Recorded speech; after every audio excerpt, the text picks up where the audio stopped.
স্ত্রী স্বামীকে বললেন, সব গয়না চোর চুরি করে নিয়ে গেল, আর তুমি কিচ্ছু বললে না, শুধু দেখলে।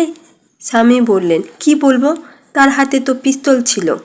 স্ত্রী বললেন, তাতে কি হয়েছে, তোমার তো বীমা করা আছে, কিন্তু গয়নার তো আর বীমা করা নেই।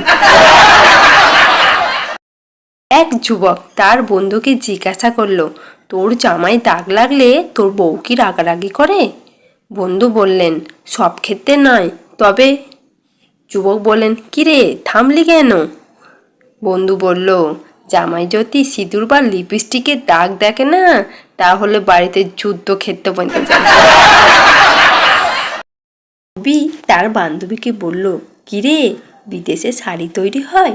মান্তু বলল, আগে হতো না, তবে এখন হচ্ছে। রবি বলল, কেন? মান্তু বলল, আমাদের দেশের মেয়েদের পোশাক ওদের দেশে মেয়েরা ধরেছে, আর ওদের দেশের মেয়েদের পোশাক আমরা ধরেছি, সেই জন্য।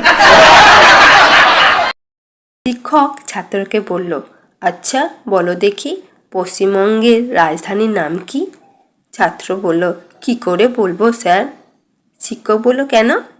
ছাত্র বলল, আমি তো কলকাতায় থাকি। স্ত্রী বললেন, তোমার বন্ধু বিমল যে মেয়েটিকে বিয়ে করছে, সেই মেয়েটিকে আমি চিনি। মেয়েটির চরিত্রে ভীষণ দোষ আছে, ওর জীবনে যে কত পুরুষ এসেছে তার কোনো হিসেব নেই, ওকে বিয়ে করতে বারণ করে দিও। স্বামী বললেন, না থাক।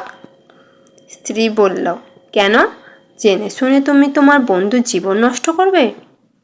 স্বামী বলল, আমাদের বিয়ের আগে কমলও তোমাকে চিনতো, আমাকে বিয়ে করতে বারণ করেছিল।